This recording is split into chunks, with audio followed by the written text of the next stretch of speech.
to advertising directed at selling cigarettes to teenagers. This has created a whirlwind of controversy because if the president has his way, NASCAR racing as we know it may be no more. Cigarettes and smokeless tobacco are harmful, highly addictive, and aggressively marketed to our young people. The evidence is overwhelming, and the threat is immediate.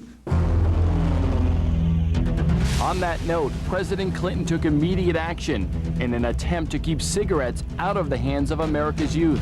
The proposal would forbid tobacco brand sports sponsorships, such as Winston Cup and the Winston Racing Series. It defies common sense, and most importantly, it is clearly illegal. Companies such as Philip Morris and R.J. Reynolds have already filed suit. The Food and Drug Administration will take comments for the next 2.5 months. But it could be years before an outcome is known. I know smoking is not really healthy for you. I don't smoke myself, but that's people's privilege to do what they want. When Joe Camel tells young children that smoking is cool, then I need our wisdom, our guidance, and our experience. It's the parent's responsibility, not the government's responsibility, not R.J. Reynolds' responsibility.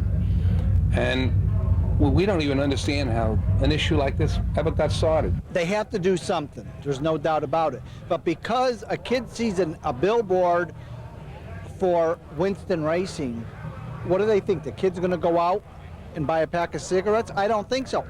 Billboards for Winston Racing are plastered around every NASCAR track in the country.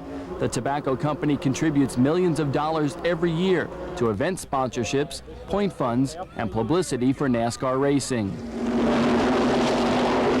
If it wasn't for their help and their assistance and their exposure, we wouldn't be at the level that we are today. They're just a very big part of racing. We would be very hurt without them. Winston Cup could probably survive without Winston cigarettes, but the smaller divisions like our racing series, Winston Racing Series, I think it'll suffer. Yes, NASCAR will get a sponsor who will take over and become the major sponsor, but whether they get a company like Winston who's willing to go down into all of their 100-plus tracks is another story.